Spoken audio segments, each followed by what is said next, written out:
지난 일주일이 제가 참 힘들었습니다.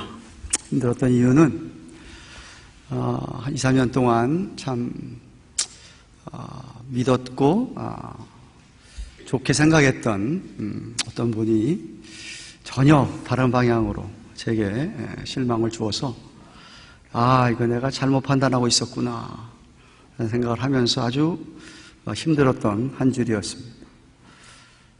우리가 어떤 사람이나 어떤 사건에 대해서 이 판단을 잘못해가지고 오해를 해가지고 그 오해로 말미암아 생기는 그 잘못된 믿음, 그것 때문에 잘못된 길로 가시고 잘못된 길로 인도가 되는 그러한 경우를 종종 보게 됩니다. 참 오해라는 게 무섭구나 하는 생각을 합니다.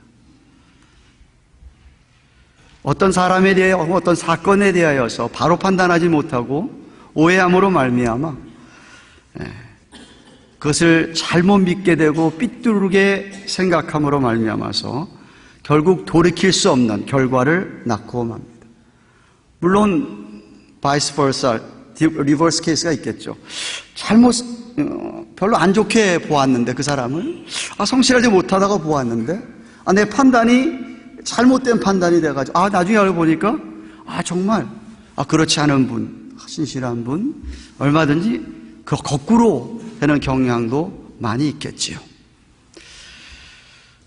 근데 어떤 오해가 풀어지기 전까지는 어떤 그 진실을 알게 되고 올바로 믿기 전까지는 우리 나름대로 생각하고 있는 그 선입견 때문에 프리서포지션 때문에 우리는 어려움을 당하게 됩니다.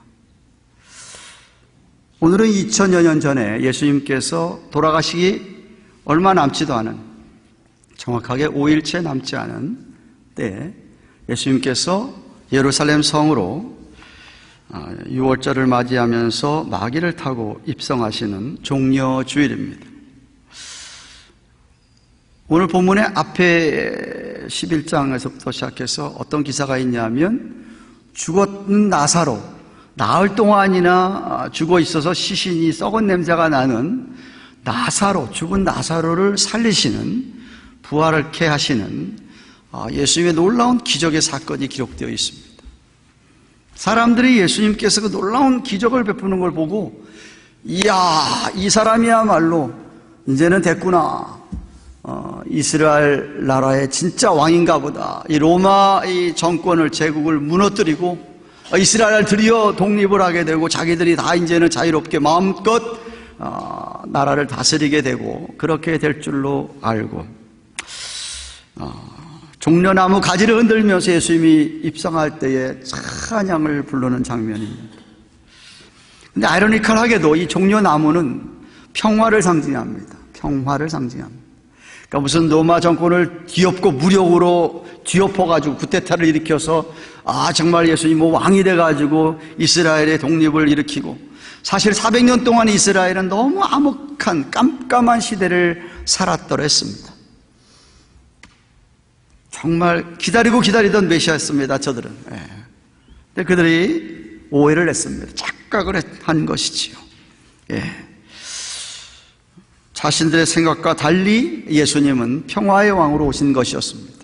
자기들이 종려나무 가지를 의미 없이 흔들릴지 몰라도 정말 그 종려나무에 상징하는 것처럼 우리 예수님은 평화의 왕으로 온 것이었습니다. 누가복음 19장에 보면 이 예수님이 종려주일에 예루살렘 입성하는 장면을 아주 길게, 물론 3복음서에 다, 공감복음에 다 기록되어 있지만 예수님께서 예루살렘 성에 입성하기 전에 제자들을 불러가지고 아직도 아무도 타보지 못한 프레시한 아주 나귀 새끼를 자기에게 끌고 오라고 명령하십니다. 누가복음 19장 30절에 메시아가 나귀 새끼를 타고 예루살렘에 입성하시게 된다고 하는 스가랴서 9장 9절 구약성경의 말씀을 성취하시기 위하여 그대로 끌고 오라고 하신 것이었습니다. 많은 군중들과 이 제자들은 드디어 정말 자기들의 왕, 여태까지 예수님이 보여준 놀라운 기가 막힌 기적들을 머리에 떠올리면서 드디어 자기들의 때가 왔구나 생각을 하며 기쁨과 환호 속에 종려나무 가지를 흔들면서 호산나 하고 찬양을 하기 시작을 합니다. 오늘 본문 13절 말씀입니다. 호산나 찬송하리로다. 주의 이름으로 오시느니 곧 이스라엘의 왕이시여 하더라. 호산나는 그 의미가 주여 지금 우리를 구원하소서라고 하는 뜻이 있습니다. 그들은 이 영혼 구원이 아니라 육체적인 구원을 원했던 것이었습니다. 그래서 자기들만의 세상이 드디어 도래하는 줄 알았던 것이었습니다. 눈에 보이는 이 세상에서 이제 자유롭게 잘 살게 되리라고 그렇게 원했던 것이죠. 예수님의 지금 입성에 대하여 오해를 하고 있었던 것이었습니다. 그 오해가 잘못된 믿음이 되어서 며칠 후에 그 많은 그들이 다 예수님을 향하여, 아니 며칠 전만 해도 호산나 하고 찬송하던, 예수님을 향해 찬송하던 그들이 이제는 예수님을 십자가에 못 박혀 죽어라 못 박아 죽여라라고 외치는 무리들로 변해버리고 마는 것이었습니다. 안타까운 것은 3년 동안이나 예수님께 제자들을 비롯해서 수많은 군정들에게 먹이며 입히시면서 기적을 보이시면서 구원에 대하여 얘기하셨건만 그들은 잘못된 생각을, 잘못된 믿음을 가지고 외치는 것이었습니다. 하지만 그들이 외쳤던 이 호산나 찬송하리로다, 이 찬양 자체, 찬송 자체는 옳은 것이었기 때문에 그들이 무지에서 비롯된 찬양인지는 몰랐어도 그 찬양은 참이었기 때문에 오늘날 우리들도 같이 호산나 하고 주님을 찬송할 수 있는 것입니다. 누가복음 19장에 또 보면 이 제자들과 이 많은 무리들이 예수님이 들어오는 거, 입사하는 거 그렇게 막 찬양을 하니까 한쪽에 있던 무리들, 바리새인들이 저 사람들이 왜 저렇게 예수님에 대하여 찬송하느냐고 예수님에게 제발 저들이 저렇게 좀 하지 말아다게 해달라고 좀 말려달라고 하는 장면이 나타납니다. 온 무리들과 따라온 제자들도 잘못 믿고 있었지만 바리새인들도 예수님을 구세주로, 메시아로, 그리스도로 믿지 않았기 때문에, 다른 각도에서 잘못 믿고 있었기 때문에 그래서 그렇게 얘기하는 것이었습니다. 그러자 예수님이 이렇게 대답합니다. 누가복음 19장 40절, 내가 너희에게 말하노니 만일 이 사람들이 잠잠하면 돌들이 소리를 지를 거다. 비록 그들이 잘못 믿고 오해하는 가운데서 주님을 찬양하고 있다 할지라도 찬양 자체가 옳기 때문에, 하나님의 섭리와 계획 안에 들어있던 이 찬양을 아무도 막을 수 없기 때문에 그들은 찬양할 수밖에 없었다. 만약에 안 한다고 한다면 돌이라도 소리 지르게 하겠다라고 하는 예수님의 의지적인 선언이었습니다. 구원받은 여러분들이 만약 오늘 찬양을 드리지 않는다고 한다면 우리 하나님은, 우리 주님은 돌들이 찬양하게 하고 피조물들이 찬양하게 할 것이라는 말씀. 당연히 찬양을 받으셔야 될 우리 주님, 만왕의 왕이신 것이죠. 사랑하는 가든교회 교우 여러분, 여러분은 무엇을 믿고 있습니까? 여러분은 주 예수 그리스도를 어떻게 믿고 있습니까? 바로 믿고 계십니까? 주님에 대한 나의 인간적인 기대가 무너져도 여전히 주님이 여러분의 주님이십니까? 내가 그렇게 바라는 것, 병 고쳐달라고 그렇게 했는데 병을 주지 않으셔도 여전히 주님은 여러분의 주님이십니까? 내가 자식이 그렇게 잘 되기를 바라는데도 불구하고 자식이 잘 안 되더라도, 내 사업이 이렇게 잘 되기를 그렇게 바라는데도 불구하고 잘 안 되더라도,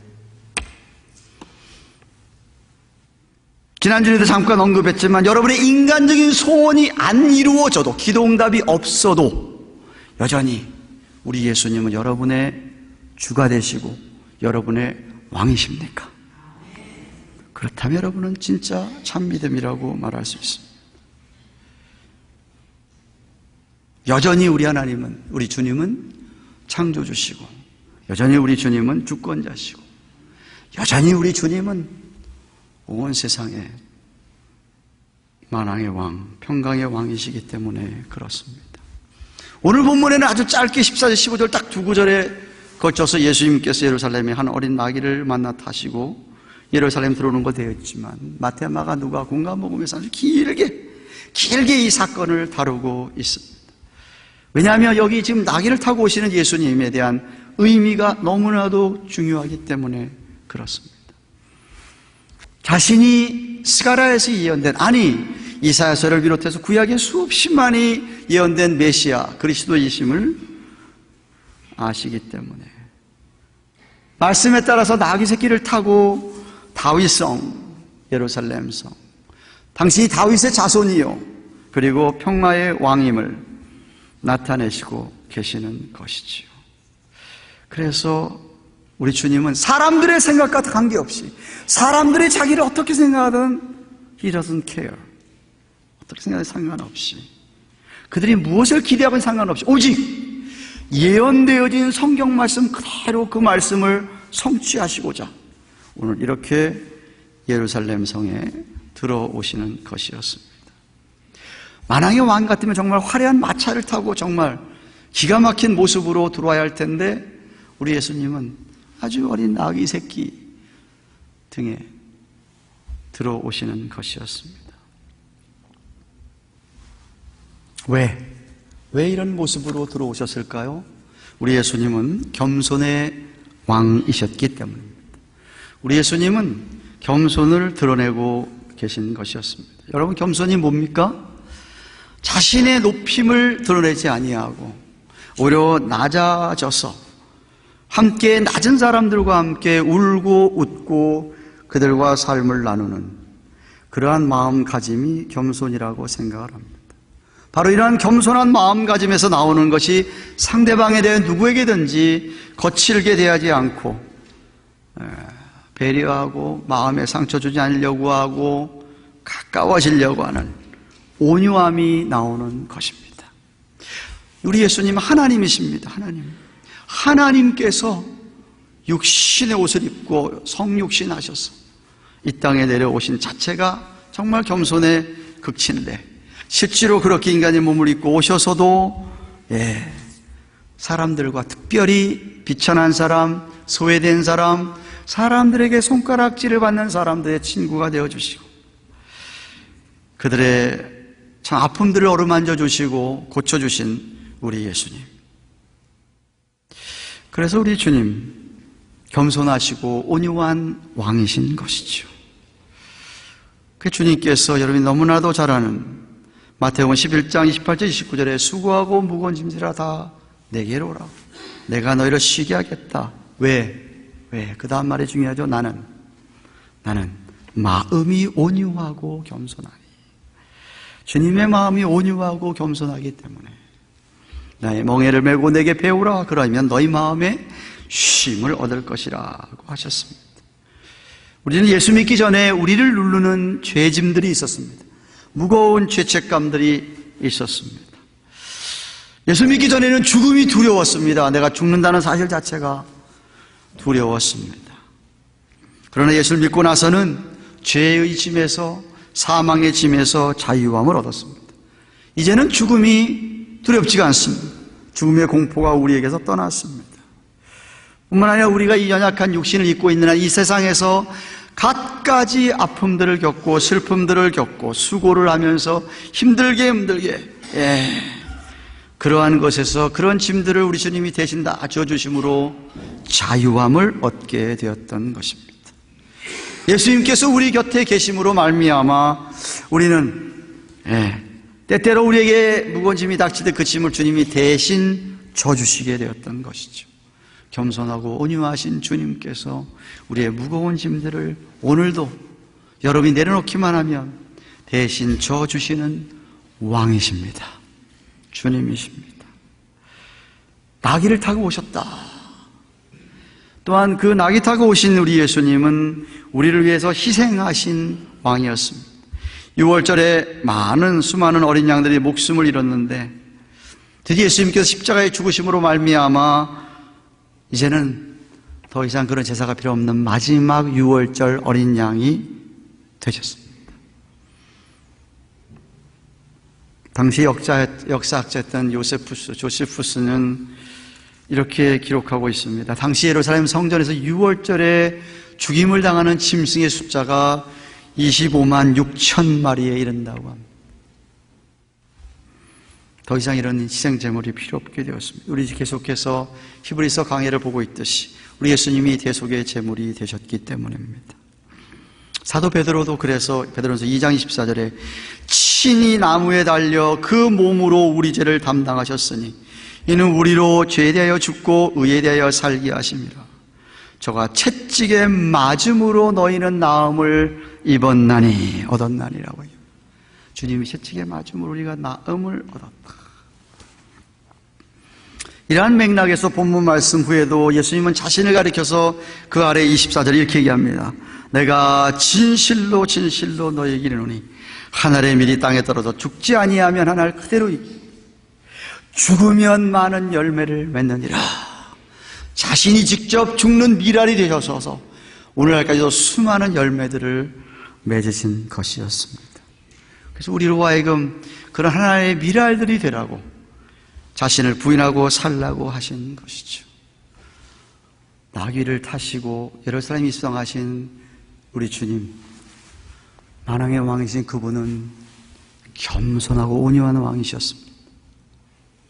희생하신 왕이었습니다. 이명박 대통령까지 감옥에 들어가게 되고 재판을 받게 되는 소식을 듣고 평창 올림픽 할 때는 I'm proud of South Korea 했는데 창피해서 코리아라고 이야기를 못하겠습니다. 왕이, 지도자가, 대통령이. 나폴레옹 아시죠? 나폴레옹 보나파르트. 프랑스 혁명이 1789년에 대혁명이 프랑스에서 일어났을 때 한 젊은 장교가 눈에 띄었습니다. 이름이 나폴레옹, 라스네임이 보나파르트였습니다. 온 프랑스 국민들과 유럽 전체까지도 이 한 젊은 장교에 흥분되었었습니다. 흥분된 사람 가운데서는 26살, 나폴레옹보다 한 살 어린 26살의 베토벤이 있었습니다. 베토벤도 나폴레옹에게 매료되었습니다. 그래서 그를 위해서 교향악을 쓰기 시작을 했습니다. 5년이나 걸쳐서 아름다운 교향악. 그래서 그 교향악 이름까지도 보나파르트 교향곡이라고 이름을 붙여서 이제 나폴레옹에게 정말 그것을 드리고 싶었습니다. 1804년에 1월달 초에 교향곡을 드디어 완성하고 이제 줄 기회를 찾고 있는데 바로 그 1804년 5월달에 나폴레옹이 황제의 즉위를 하게 됩니다. 그 소식을 들은 베토벤이 제자에게 화를 내면서 아니 세상에 나폴레옹이 그런 사람이었던가? 그 사람도 세상의 속물에 지나지 않았던가? 인간의 권리를 짓밟고 자신의 야망을 채우기 위해서 이제 황제에 오르는 건가? 그래서 보나파르트 교향곡의 이름을 보나파르트를 빼버리고 그냥 영웅이라고 하는 에로이카 교향곡으로 이름을 바꾸며 특별히 이 악장을 장송행진곡이라는 아주 음울한 제목을 달았던 것이었습니다. 그로부터 17년 후에 나폴레옹은 세인트 헬레나 섬에서 유배를 생활을 하다가 죽게 되는데 죽었다는 소식을 듣고 베토벤이 자기 제자에게 또 이같이 얘기했다고 합니다. 나는 이미 그 사람이 어떻게 될 것을 내다보았다. 그래서 그 이 악장을 장송행진곡이라고 지었지. 라고 제자에게 이야기했다고 합니다. 왕에게, 황제에게, 지도자에게 실망한 사람이 베토벤 뿐이었겠습니까? 왜 지도자가 우리에게 실망을 줍니까? 겸손하지 못하고 온유하지 못하고 희생이 없어서 그렇죠. 우리 예수님은 하나님이신데 그분은 정말 겸손하고 온유한 왕이셨고 자신의 목숨까지도 내어주기까지 한 정말 미랄처럼 죽어졌던 그러한 예수님이셨습니다. 사랑하는 여러분, 오늘 본문의 제자들과 수많은 무리들처럼 제발 예수님을 오해하지 마십시오. 제자들이 그때 못 깨달았다. 사도 요한이 기록하고 있습니다. 오늘 보면 16절에 보면 처음에 이를 깨닫지 못하다가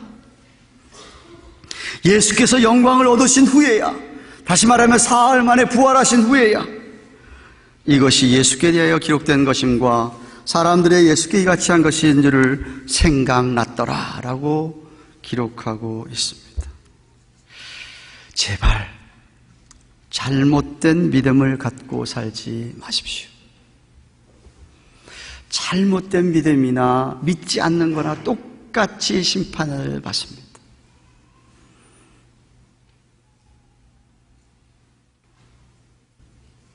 아니, 어쩌면 잘못된 믿음은 더 큰 심판일지도 모르겠습니다. 여러분, 올바로 믿어야 됩니다. 바로 믿어야만 합니다. 성경대로 믿어야 합니다.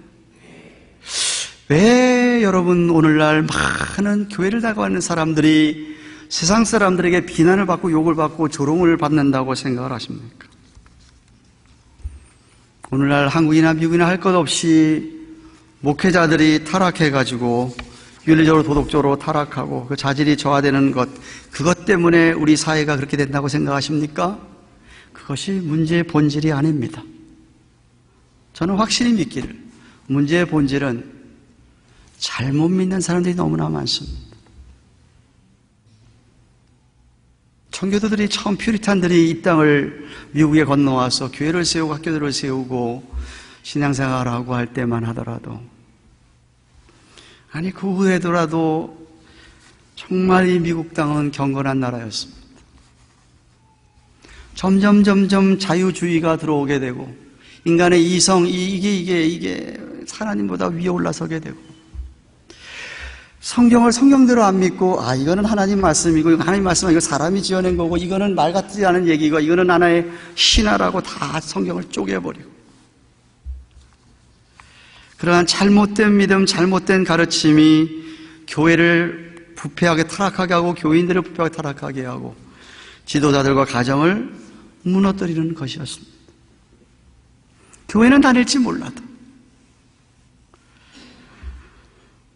올바로 믿지 않기 때문에 그렇게 되는 거예요.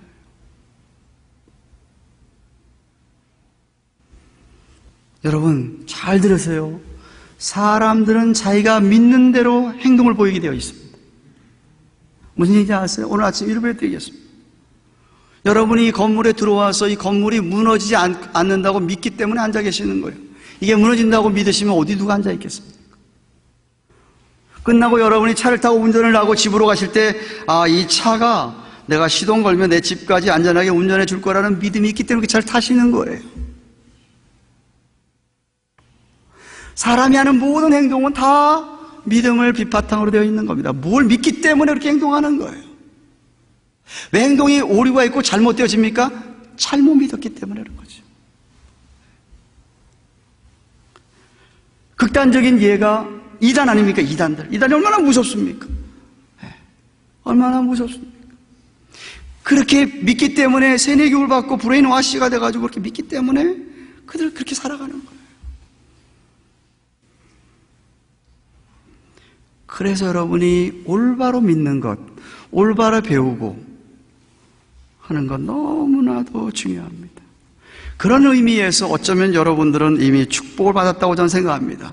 적어도 우리 교회에서 이 강단에서 외쳐지는 말씀이나 우리 교회에서 하는 제자훈련이나 성경 공부나 모든 하나님의 말씀을 중심으로 교회가 움직이려고 하고 가르치려고 하기 때문에, 그런 우리 교회에 나와서 여러분 예배를 드리고 성경을 배운다고 하니까 여러분 이미 축복을 받은 거예요. 그런데 물론 같은 설교를 듣고 같이 성경 공부를 하고 같이 제자훈련을 받아도 성령의 역사를 거부하고 자기 마음대로 자기 고집대로 믿고 계시는 분, 변하지 않는 분, 그런 분들 때문에 안타깝고 슬플 뿐이죠. 여러분, 정말 하나님 앞에 중요한 게 뭐냐? 여러분이 이 바른 믿음을 가지고 내가 하나님 앞에 나와서 하나님이 내게 말씀 주실 때 적어도 그 말씀을 가지고 내가 오늘은 은혜를 받는다고 한다면 그 말씀 가지고 내가 뭘 어떻게 내 삶 가운데 바뀌어야 할 부분이 있으면은 바꾸려고 하는 의지가 필요합니다. 그것 없이 그냥 나와서 예배드리고 아주 형식적으로, 아주 타성적으로 안 오면 좀 찝찝하니까 와서 예배만 보고 가신다고 한다면 죄송하지만 여러분, 신앙생활 제대로 하는 것 아닙니다. 여러분이 성경을 읽는다고 생각하십니까? 여러분이 성경을 보고 여러분이 내가 큐티하면서 말씀을 묵상하고 내가 여러분이 말씀을 선택한다고 생각하십니까? 사실은 그게 아닙니다. 말씀이 여러분을 선택하고 말씀이 여러분을 역사하십니다. 내가 말씀을 역사하고 들을 때 그 말씀이 내 안에서 내가 의지적으로 그 말씀을 받아들이고 변화를 받으려고 하고 순종하고 살려고 하는 그런 마음이 있는 분들에게 하나님 말씀이 역사하는 겁니다. 아무리 이야기해도 나는 상관없어, 나는 내 마음대로 내 식으로 믿을 거야 라고 생각하는 사람들 안 변합니다. 변하지 않죠. 하지만 하나님 말씀해 주세요. 무엇든지 나는 순종하겠습니다. 성령님께서 깨우쳐준 대로 살겠습니다 라는 의지가 있는 사람들은 그 말씀에 더욱더 은혜를 받고 정말 순종하는 삶을 살게 되는 것이죠. 더욱더 큰 믿음으로 나아가는 것입니다. 하지만 좋은 말씀을 주셨는데도 그게 정말 귀한지도 모르고 그냥 스쳐 지나가 버리고 귀찮아한다고 한다면 우리 하나님 주시는 애도 거두어가고 여러분 이 믿음이 밑바닥을 치게 되는 것이죠. 과거 여러분이 뭘 열심히 주님을 섬겼고 잘 믿었다는 것 아무 소용없습니다. 오늘 여러분이 어떻게 사시는지, 오늘 여러분이 신앙생활을 어떻게 하는지가 너무너무 중요합니다. 내가 오늘 하나님의 말씀을 듣고 그 말씀에 내가 정말 어떻게 반응하느냐, 이 순간 내가 어떻게 말씀 반응하고 성령께서 내게 음성을 가르쳐 주시고 깨우쳐 주실 때 그 음성에 내가 민감하게 적극적으로 반응하는 것이 너무나도 중요합니다. 사도 바울 당시에 하나님의 은혜의 절대성을 부인하고 자꾸만 율법을 지켜야지 구원받는다고 하는 율법주의자들 때문에 교회가 힘들었습니다. 그때 사도 바울이 그들에게 당당히 도전을 합니다. 갈라디아서 1장 7절 8절에 다른 복음은 없다. 다른 복음은 없나니 다만 어떤 사람이 너희를 요란케 해 너 그리스도의 복음을 변나게 하려 함이라. 그러나 우리나 혹 하늘로부터 온 천사라도 우리가 너에게 전한 복음 외에 다른 복음을 전하면 저주를 받을지어다.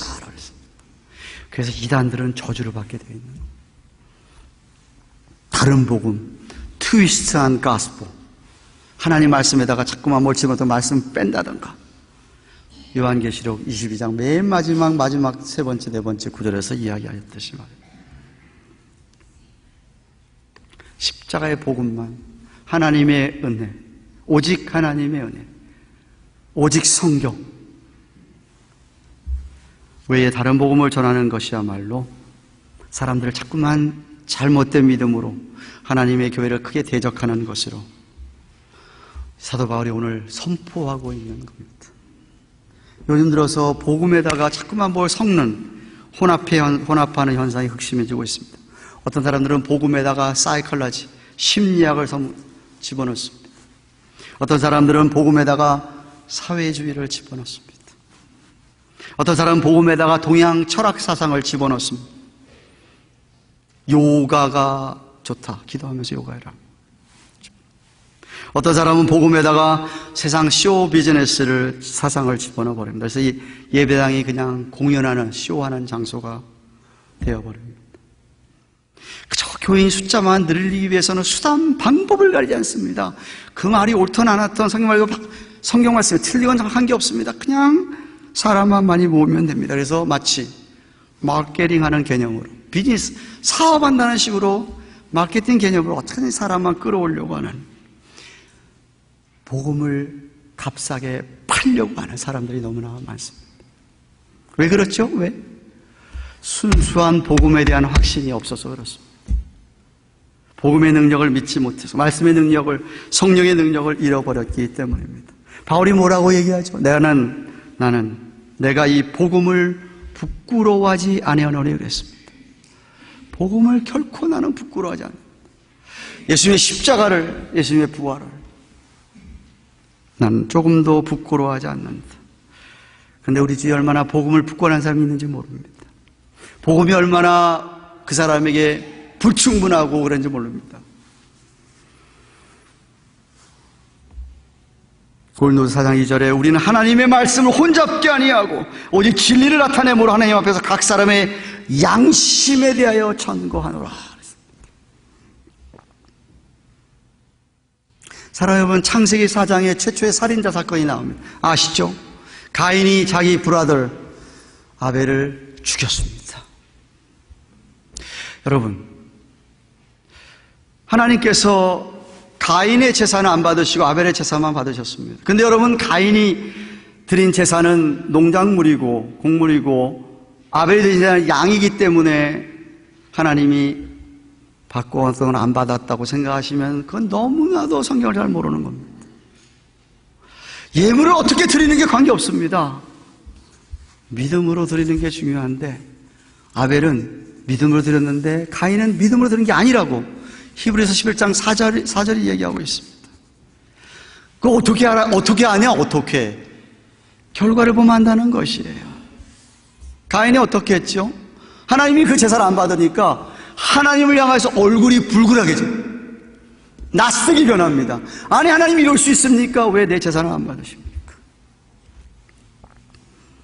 화를 내고 아벨을 시기하게 됩니다. 그거 보면 벌써 어떤 마음으로 그 사람은 제사를 드렸는지 우리가 알 수가 있는 것이죠. 사단이 잘 쓰는 사용 방법이죠. 시기하게 하고 하나님 불평하게 하고 원망하게 하고 사람에게 죄를 짓게 하는 것이. 여러분, 가인이 아벨이 미워서 살인한 것 아닙니다. 아벨이 미워서 살인한 거 아니에요. 하나님이 미웠던 거예요. 하나님이 싫었던 거예요.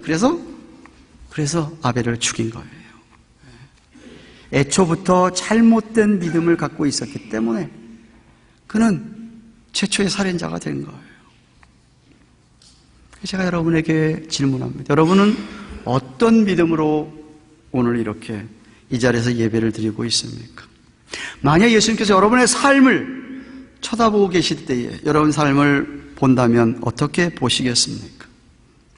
혹시 여러분의 영혼을 생각하면서 이 종려주일에 수많은 군중들, 종려머니 들었던 군중들처럼 그들의 영혼을 생각하며 슬퍼했던 우리 주님처럼 여러분의 영혼을 보고 심령을 생각하면서 혹시 슬퍼하시지는 않겠습니까? 비록 같이 함께 옆에서 예배드리고 찬양 같이 하고 기도하면 같이 아멘하고 한다 할지라도 말입니다. 여러분은 종종 여러분의 자신의 영적 상태를 점검하시며 사셔야만 합니다. 내가 지금 어떤 믿음으로 살고 있는지, 어떻게 이 자리에 예배를 드리고 있는지, 정말 주님께서 기뻐하시는 여러분의 예배생활, 신앙생활, 여러분의 봉사생활, 여러분의 삶의 모습이 되기를 주님의 이름으로 축원합니다. 참믿음으로. 왜 예수를 믿으세요? 예수 믿으면 내가 잘되고 예수 믿으면 병 고치고 예수 믿으면 내가 복 받고 해서 예수 믿습니까? 왜 예배를 드리시죠? 왜 오늘도 예배드려서 하나님께 감사와 존경 영광을 돌리십니까? 과거에도 하나님 여러 가지로 도와줬기 때문에 그렇습니까? 그것이 예배의 본질이 아닙니다. 여러분이 예배하는 가장 근본적인 이유는 하나님께서 여러분을 무시무시한 지옥에 갈 여러분들을 건져주시고 구원해 주셨기 때문에 예배드려야 되는 겁니다. 우리 예수님이 여러분의 메시아 구세주가 되고 그리스도가 되시고 그분이 겸손하고 온유한 왕이시며 그분이 희생하신 왕이기 때문에 여러분이 예배를 드리는 겁니다.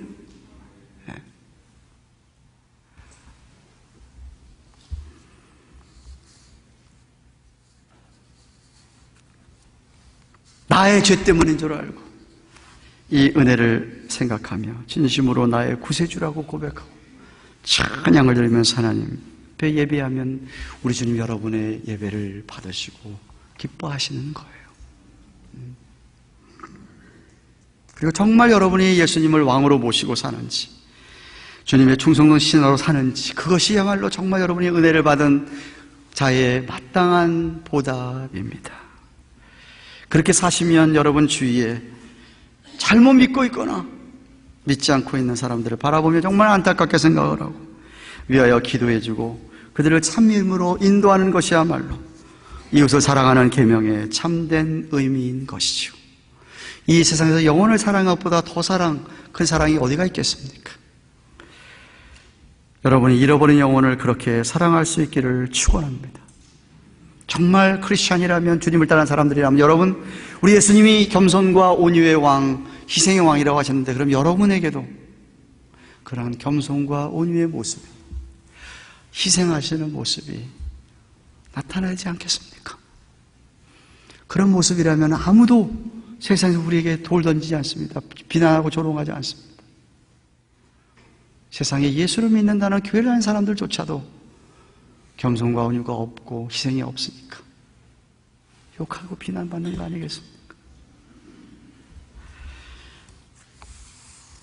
여러분의 믿음이 올바른 믿음이기를 정말 주님으로 축원합니다. 여러분 삶의 모습에서 주님을 따라가는 그런 모습이 있기를 주님의 이름으로 축원합니다.